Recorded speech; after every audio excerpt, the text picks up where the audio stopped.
back to the channel, guys. So like I said before, today we're going to discuss some bloopers and some funny moments in our vacation, and I hope you enjoy it. I hope you have a good laugh. So today I got my wife joining me today. She was so cheerful the last time, so hopefully we can get her to laugh. And we got Luke hanging out with us. I don't know if you can see him or not, but he's kind of just lounging out here on the porch. So without further ado, let's get to the video. Guys, so our first real vacation was at Virginia Beach. We got the idea from my brother, who said it was nice out there. Plus my sister lived out there when her husband was in the military based out there. So we went. The day before we were supposed to leave, Chase here happened to see on the news. How he missed it, I don't know, because he tracks the weather months in advance before a vacation. So, like my wife was saying, we planned a vacation to Virginia Beach. Her brother-in-law lived out there with her sister, and we kind of saw it as like a 1-2 punch. Get to see some of the other family, go to the beach, have the first family vacation. And just as she mentioned before, there might have been a little bit of a hurricane heading our way. So, like she mentioned, I always like to check the weather in advance, because on this particular vacation, we were planning on doing tent camping. Now, her brother brought an RV, which would have been perfectly fine in really heavy rains or even a storm. But we decided to bring a tent. So the tent that we brought was called the Weathermaster by Coleman. All right, and do not let that tent name fool you.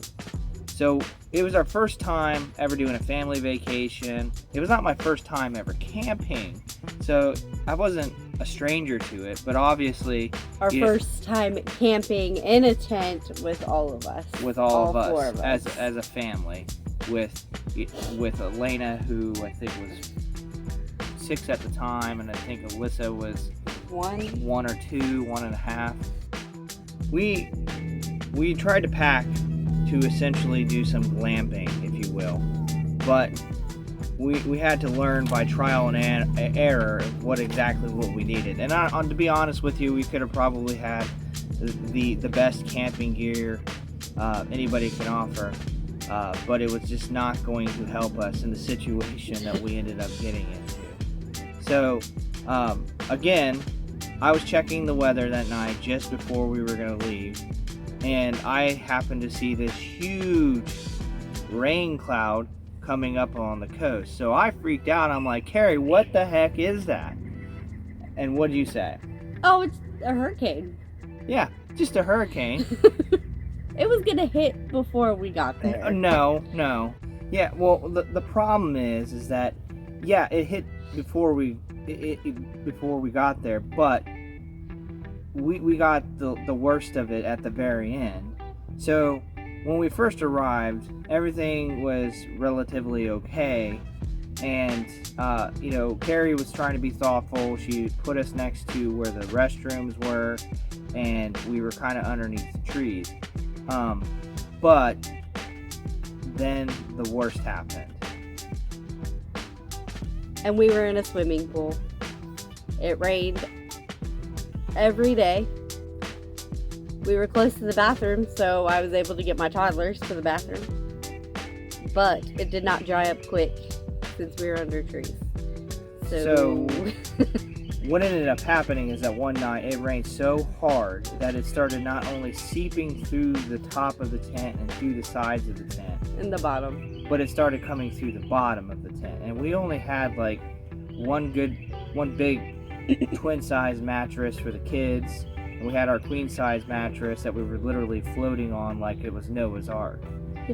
And at that point, we had to try to stop it. So I went out in the middle of the night, had to find a Walmart in the middle of nowhere. I bought the last biggest tarp that they had, and I had to essentially cover the entire tent with this tarp. And I'll put a before and after picture in the video, just so you guys can kind of see what we were dealing with. It was so bad at the point that I had to literally sleep in the car with the kids just to try to get them to go to sleep.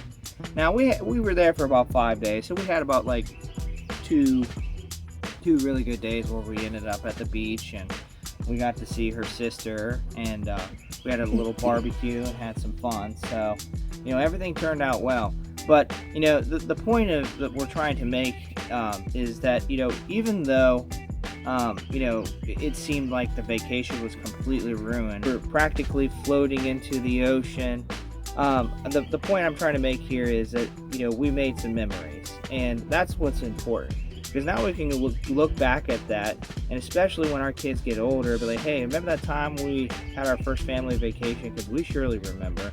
And they're going to remember that for the rest of their lives, because they had a ball. They didn't understand what was going on. They didn't care that I had to go run out in the middle of the night and put this tarp up in hurricane winds and rain. Like, I was soaked. And of course there was no way to get myself dry, because we used all the towels to soak up the water on the floor. But that's just one of the many stories that we have, and that was our first family vacation. And I mean, we learned trial by fire, literally. Well, trial by water. So what's the next story, Carrie? When did we ended up going to Cedar Point one year, and did you get lost or did I get lost? You definitely got lost. Oh, okay. So let me start off by, of course, Cedar Point is one of our main vacations that we always go to. The girls look forward to it every year. I mean, like all year long, all the way through Christmas and everything. That's all they draw pictures of Cedar Point. They love to go there. It's a family tradition. Well, one year, I believe it was our second year that we went to Cedar Point. They had a place in the middle of Cedar Point. It's no longer there, but it was called the Forbidden Frontier. And I'll put a map on the screen, kind of show you a little bit of this place. But essentially, they had a theme going on one year, and so this will all come to fruition whenever I get to the story. But where a lot of the cast members inside of this area were dressed up in different eras, like whether it was steampunk or it was a pirate or somebody dressed from like the 1850s, whatever the case may be. They were all dressed up in some kind of sort of, I don't know, Character cosplay. Yeah. So yeah, at this point in our this year for Cedar Point, Elena was starting to get taller, and we were really excited this year because she was tall enough to ride some of the bigger rides. And one of those rides was a water ride called Whitewater Canyon. Correction on that name. Not Whitewater Canyon, I'm thinking of Kings Island. It's Thunder Canyon. But they're very similar rides nevertheless. Basically, you get into this big tube, and from there, you ride, and you get wet and everything else. We had to be like 46 inches. I thought it was 48. 46, I think you're right. Okay, so 46 inches. And Elena was right there at the cusp. And to kind of give you a little bit of context, so Cedar Point has a water park. It's called Soak City. And in Soak City, there was several rides that she rode several times. Cedar Point Shores. Cedar Point Shores, sorry. Soak City is Kings Island. Carry on. You could tell that we get them like it's a Cedar Fair park. Nevertheless, but anyways, so the slides. There would be several of them that were 46 inches, and she rode them several times. So we saw this ride. It was one of the last things we wanted to do before we left and came back home. And Lena was tall enough to do so. And they were both wearing their swimming trunks that day, because we didn't know what we were going to do at the very end of the day. Whether we were just going to go swim in the pool or go to the beach or whatever. We were just kind of prepared to do whatever that day. And luckily, Elena did have her swimsuit on, so if she got wet, she got wet. She could throw clothes on at the very end. So I gave Carrie my phone because I didn't have a phone protector at the time. And I told her, go wait in the middle of Frontier, or the Forbidden Frontier, where there was a playground. I pointed to where it was. We passed by it several times. She knew where it was. Don't let her fool you. I did, but I had a sleeping toddler in the wagon. So, without spoiling anything, me and Elena went into line. I told Carrie, hold on to this phone, go to the Forbidden Frontier. I don't care if you're having a heart attack. Don't go anywhere, because I'm not gonna find her. I mean, like, at this point, I don't have a phone. I don't have nothing. I'm not gonna be able to locate her anywhere. I'm sure a lot of you have been in that situation before. Unfortunately, you know, we've both lived in the eras of having cell phones and not having cell phones. So you basically go right back to the Stone Age, if you will. And so me and Elena go to this ride. We she's past the bar essentially, and we have to have a second stop. And this one of the Cedar Point employees, and I'm not downing any of the Cedar Point employees or anything like that. They've got a job to do, but he practically like scalped her, if you will. And he was like, "Oh, sorry, she can't ride." So, like, that was pretty disappointing. And then that was just one of the, Elena said one of these things that kind of brings a tear to your eye as a parent. And because like I don't know, like she felt disappointed or something, but she kind of looked up at me and she said, "Dad, I'm sorry I'm not tall enough."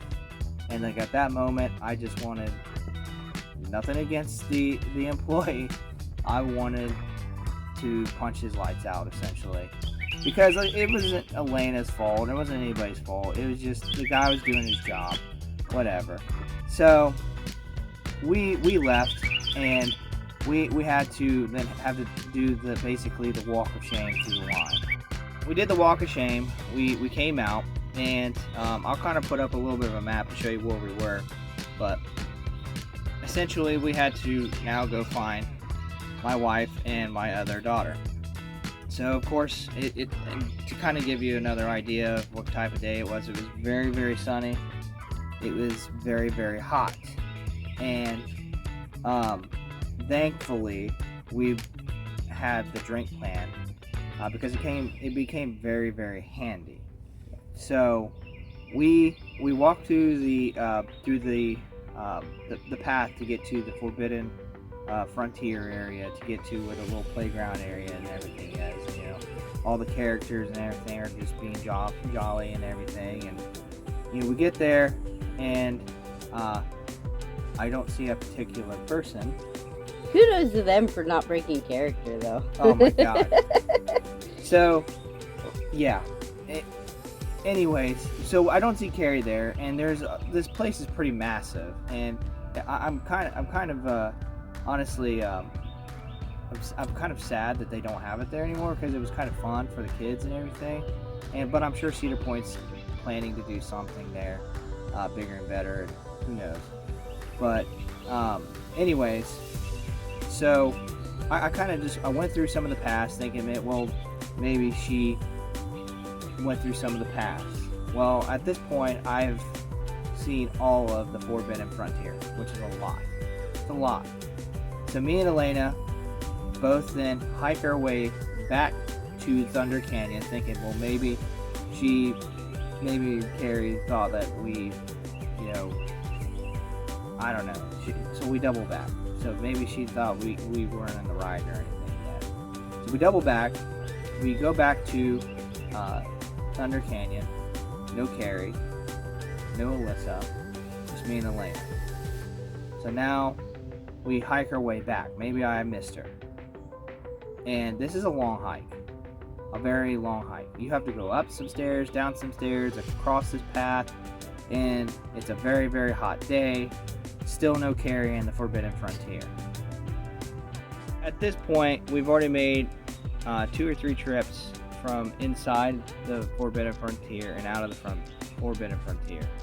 And I got zero phone. I got no way of communicating with Carrie. At this point, I'm kind of freaking out because I don't know where she is. I don't know what happened. For all I know, she did have a heart attack and she got toted away. So we had no clue. And thankfully, I mean, poor Elena was starting to get heat exhausted. She was like, you know, we eventually had to use the drink plan at least 3 or 4 times. But so coming back from the Forbidden Frontier back to Thunder Canyon again for the 4th time, I just stopped some random guy and I was just like, hey man, look, this is a really odd question, but my wife has my phone and I have no way of getting hold of her and I'm kind of lost. And thankfully the guy was like super cool and understanding.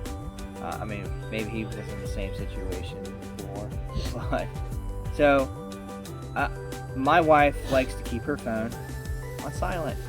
I don't know if anybody else's wives are like that, but mine is. So I knew my phone was on loud, so that's exactly what we ended up doing. And I ended up calling my phone several times. So, you know, I got the decline button a couple times, like 5 or 6 times. I thought it was spam.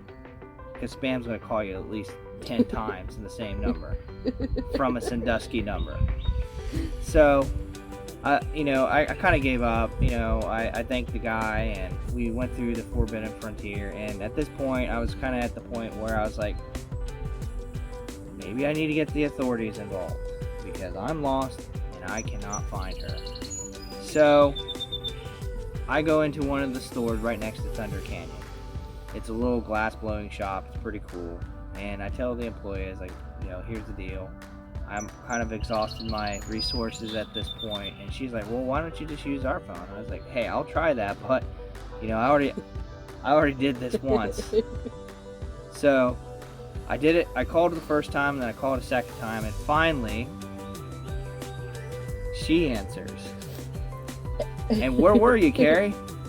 I was waiting for them at the exit because I had no reason to believe that our daughter wouldn't be able to get on said ride.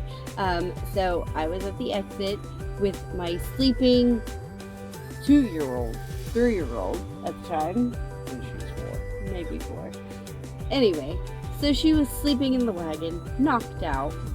I was waiting for them at the exit, watching groups of people walk off this ride, and still, no Chaser Elena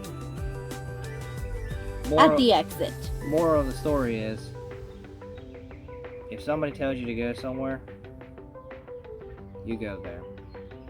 But it was still fun, and then at the end of the day, when we were all done and we finally found each other, we pretty much called it a wraps. Got a story to tell, and they never let me live it down. Never. Not even Elena. Nope.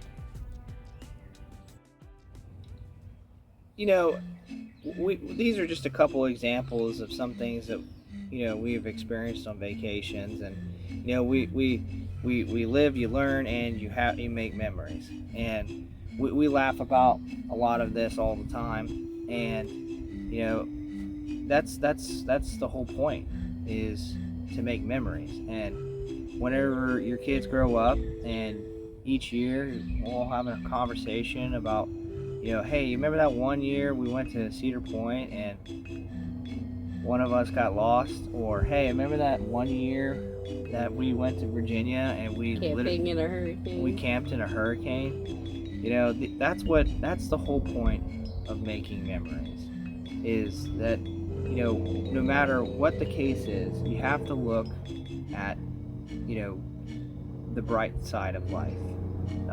I'd say vacations are almost a lot like weddings.